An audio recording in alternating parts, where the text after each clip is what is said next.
ಡಿಕೆಶಿ ಆಪ್ತರ ಮೇಲೆ CBI raid ಬೆನ್ನಲ್ಲೇ ಇದೀಗ ಮತ್ತೆ ಐಟಿ ಬೇಟೆ ಕೂಡ ಮುಂದುವರಿತಾ ಇದೆ. ಕನಕಪುರ ತಹಶೀಲ್ದಾರ್ ಕಚೇರಿಗೆ ಐಟಿ ಅಧಿಕಾರಿಗಳ ತಂಡ ವಿಸಿಟ್ ಮಾಡ್ತಾ ಇದ್ದಾರೆ. 3 ಸಿಬ್ಬಂದಿಯನ್ನು ವಶಕ್ಕೆ ಪಡ್ಕೊಂಡು ಇಲ್ಲಿ ಐಟಿ ಅಧಿಕಾರಿಗಳು ವಿಚಾರಣೆಯನ್ನ ಮಾಡ್ತಾ ಇದ್ದಾರೆ.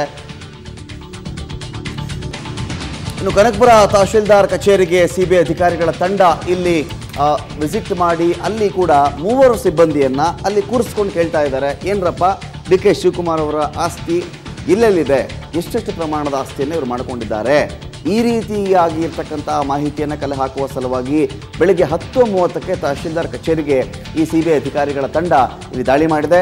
ಡಿ.ಕೆ.ಶಿ ಬ್ರದರ್ಸ್ ಬೇನಾಮಿ ಆಸ್ತಿ ವಿವರ ಎಷ್ಟಿದೆ ಅದರ ಬಗ್ಗೆ ನಮಗೆ ಡೀಟೇಲ್ಸನ್ನು ಕೊಡಿ ಅಂತ ಹೇಳಿ ಸಿಬಿಐ ಟೀಮ್ ಇಲ್ಲಿ ಕೇಳ್ತಾ ಇದೆ. ಇನ್ನು ಈ ವಿಚಾರದಲ್ಲಿ ಇದೀಗ ಬಹುಶಃ ಮತ್ತೊಂದು ಭೇಟಿ ಅಂತ ಹೇಳಬಹುದಾಗುತ್ತೆ. ತಹಶೀಲ್ದಾರ್ ಕಚೇರಿಯಲ್ಲಿ ಸಾಕಷ್ಟು ವಿವರಗಳನ್ನು ಇಲ್ಲಿ ಕಲೆ ಹಾಕುವಂಥ ಒಂದು ಕೆಲಸವನ್ನು ಸಿಬಿಐ ಅಧಿಕಾರಿಗಳ ತಂಡ ಇಲ್ಲಿ ಮಾಡ್ತಾ ಇದೆ. ಕನಕಪುರ ತಹಶೀಲ್ದಾರ್ ಕಚೇರಿಗೆ ವಿಸಿಟ್ ಮಾಡಿದ್ದಾರೆ. 3 ಸಿಬ್ಬಂದಿಯನ್ನು ತಮ್ಮ ವಶಕ್ಕೆ ಪಡ್ಕೊಳ್ತಾರೆ. ವಶಕ್ಕೆ ಅಂತ ಹೇಳಿದ್ರೆ ಅಲ್ಲಿ ಎದುರುಗಡೆ ಕೂರಿಸ್ಕೊಳ್ತಾರೆ.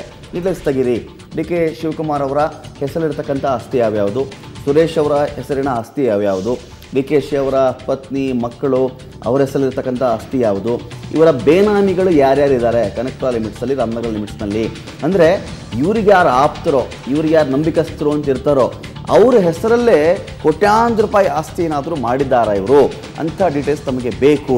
ಅಥವಾ ಇವ್ರು ಯಾರ್ಯಾರ ಬಗ್ಗೆ ಸಿಬಿಐ ಅಧಿಕಾರಿಗಳು ಡೀಟೇಲ್ಸ್ ಕೂಡ ಇಟ್ಕೊಂಡಿರ್ತಾರೆ, ಇಂಥವ್ರ ಮೇಲೆ ನಮಗೆ ಅನುಮಾನಗಳಿವೆ ಅಂತ ಹೇಳಿ ಅಂಥವ್ರ ಹೆಸರಲ್ಲೇ ಹುಡುಕ್ತಾರಲ್ಲಿ. ತಹಶೀಲ್ದಾರ್ ಆಫೀಸಲ್ಲಿ ಕುಳಿತುಕೊಂಡು ಸಿಸ್ಟಮ್ ಮುಂದೆ ಕೂತ್ರೆ ಡೀಟೇಲ್ಸ್ ಬರುತ್ತೆ, ಯಾರ್ಯಾರ ಹೆಸರಿನಲ್ಲಿ ಎಷ್ಟೆಷ್ಟು ಆಸ್ತಿ ಇರುತ್ತೆ ಅಂತ ಹೇಳಿ. ಬಹುಶಃ ಅಂಥ ಇನ್ಫಾರ್ಮೇಷನ್ಗಳನ್ನು ಕೂಡ ಸಿಬ್ಬಂದಿಯಿಂದ ಕಲೆ ಹಾಕ್ತಾ ಇರಬಹುದಾಗುತ್ತೆ.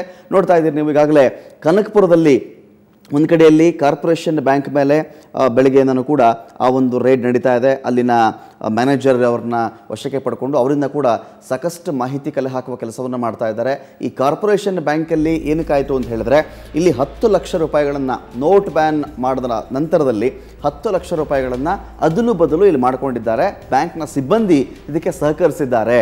ಇದು ಅಕ್ರಮ. ಇದು 10 ಲಕ್ಷ ರೂಪಾಯಿಗಳನ್ನು ಯಾವ ರೀತಿಯಲ್ಲಿ ಇವರು ಅದಲು ಬದಲು ಮಾಡಿಕೊಟ್ರು ಅಂತ ಹೇಳಿ ಆ ವಿಚಾರಕ್ಕೆ ಸಂಬಂಧಪಟ್ಟಂತೆ ಇನ್ನೊಂದು ಕಡೆಯಲ್ಲಿ ತಹಶೀಲ್ದಾರ್ ಬಳಿ ಕುಳಿತಿದ್ದಾರೆ. ಡಿ.ಕೆ.ಶಿ ಬೇನಾಮಿ ಆಸ್ತಿ ಹೇಳಿ ಅಂತ ಹೇಳಿ ಇದೀಗ ಡೀಟೇಲ್ಸ್ ಕೊಡಲಿಕ್ಕೆ ಪ್ರತಿನಿಧಿ ಜಗದೀಶ್ ಸಂಪರ್ಕ ಇದ್ದಾರೆ. ಜಗದೀಶ್, 2 ಮುಖ್ಯ ವಿಚಾರ. ಒಂದು, ತಹಶೀಲ್ದಾರ್ ಕಚೇರಿ ಮೇಲೆ ರೇಡ್ ಆಗಿದೆ. ಇನ್ನೊಂದು ಕಡೆಯಲ್ಲಿ ಕಾರ್ಪೊರೇಷನ್ ಬ್ಯಾಂಕ್ನ ಸಿಬ್ಬಂದಿಯ ವಿಚಾರಣೆ. ಏನು ಬೆಳವಣಿಗೆ ಆಗಿದೆ ಸೋಫಾರ್ ಇಲ್ಲಿವರೆಗೂ ಅಂತ? ಏನು ಬೆಳಗ್ಗೆನೆ ಐಟಿ ಅಧಿಕಾರಿಗಳು ಮತ್ತೆ ಸಿಬಿಐ ಅಧಿಕಾರಿಗಳು ಇಬ್ರು ಕೂಡ ಭೇಟಿ ನೀಡಿರುವಂತದ್ದು. ಏನಂತಂದ್ರೆ ಕನಕಪುರ ಜಗದೀಶ್, ವಾಯ್ಸ್ ಕೇಳಿಸ್ತಾ ಇದೆಯಾ?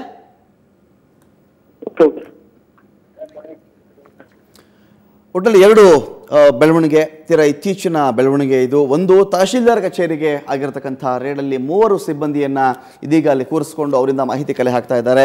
ವಿಶೇಷವಾಗಿ ಡಿ.ಕೆ. ಶಿವಕುಮಾರ್ ಅವರ ಬೇನಾಮಿ ಆಸ್ತಿಯ ಮೇಲೆ ಕಣ್ಣು ಸಿಬಿಐಗೆ.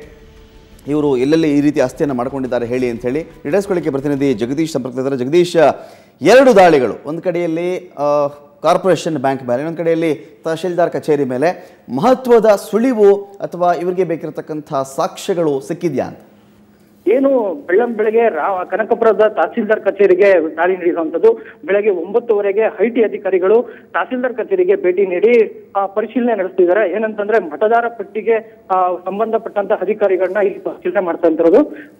ಅದರಲ್ಲಿ ಏನು ಅಕ್ರಮ ನಡೆದಿರುವಂತದ್ದು ಮಾಹಿತಿ ಸಿಕ್ಕಿರೋ ಹಿನ್ನೆಲೆಯಲ್ಲಿ ಈ ತಹಸೀಲ್ದಾರ್ ಕಚೇರಿಗೆ ಭೇಟಿ ನೀಡಿ ಸುಮಾರು 6ರಿಂದ 7 ಜನ ಅಧಿಕಾರಿಗಳು ಭೇಟಿ ನೀಡಿ ಸುಮಾರು 4 ಗಂಟೆಗಳು ಅಧಿಕ ಕಾಲ ಇಲ್ಲಿ ಪರಿಶೀಲನೆ ನಡೆಸ್ತಿದ್ದಾರೆ. ಮತ್ತೆ ಏನು ಮತದಾರ ಪಟ್ಟಿಗೆ ಸಂಬಂಧಪಟ್ಟಂತ ಅಧಿಕಾರಿಗಳನ್ನ ಕರೆಸಿ ವಿಚಾರಣೆ ಮಾಡುವಂತದ್ದು. ಮತ್ತೆ ಆ ಸ್ಥಳಕ್ಕೆ ಬೇರೆ ಯಾರನ್ನು ಕೂಡ ಒಳಗಡೆ ಬಿಟ್ಕೊಳ್ಳದಂತೆ ಸ್ಥಿತಿಯಲ್ಲಿ ಈಗ ಇರುವಂತದ್ದು. ಒಟ್ಟಾರೆಯಾಗಿ ಇವತ್ತು ಕನಕಪುರ ತಹಸೀಲ್ದಾರ್ ಕಚೇರಿಯಲ್ಲಿ ಬಿಗಿ ಭದ್ರತೆಯನ್ನು ನೀಡಲಾಗಿದೆ. ಮತ್ತೆ ಪೊಲೀಸರು, ಕನಕಪುರ ಪೊಲೀಸರು ಕೂಡ ಇಲ್ಲಿ ಬಿಗಿ ಭದ್ರತೆಯನ್ನು ನೀಡಿದ್ದಾರೆ ಅಂತಾನೆ ಹೇಳ್ಬೋದು ರಮಾಕಾಂತ್. ಮತ್ತೆ ಇನ್ನೇನು ರಾಮನಗರದ ಕಾರ್ಪೊರೇಷನ್ ಬ್ಯಾಂಕ್ ಅಲ್ಲಿರುವಂತಹ ಮ್ಯಾನೇಜರ್ ಕೂಡ ಏನು 10 ಲಕ್ಷ ರೂಪಾಯಿ ಬದಲಾವಣೆ ಮಾಡಿರುವ ಹಿನ್ನೆಲೆಯಲ್ಲಿ ಅಲ್ಲೂ ಕೂಡ ವಿಚಾರಣೆ ನಡೀತಾ ಇರುವಂತದ್ದು. ಆದ್ರೆ ಸದ್ಯಕ್ಕೆ ಯಾವ ರೀತಿ ವಿಚಾರಣೆ ನಡೀತಿದೆ ಮತ್ತೆ ಅಲ್ಲಿ ಏನಾಗ್ತಿದೆ ಅನ್ನೋದು ಹೊರಗಡೆ ಯಾರಿಗೂ ಕೂಡ ಕಂಡು ಬರ್ತಿಲ್ಲ. ಮತ್ತೆ ಯಾವುದೇ ವಿಚಾರ ತಿಳಿದು ಬರ್ತಿಲ್ಲ ರಮಾಕಾಂತ್.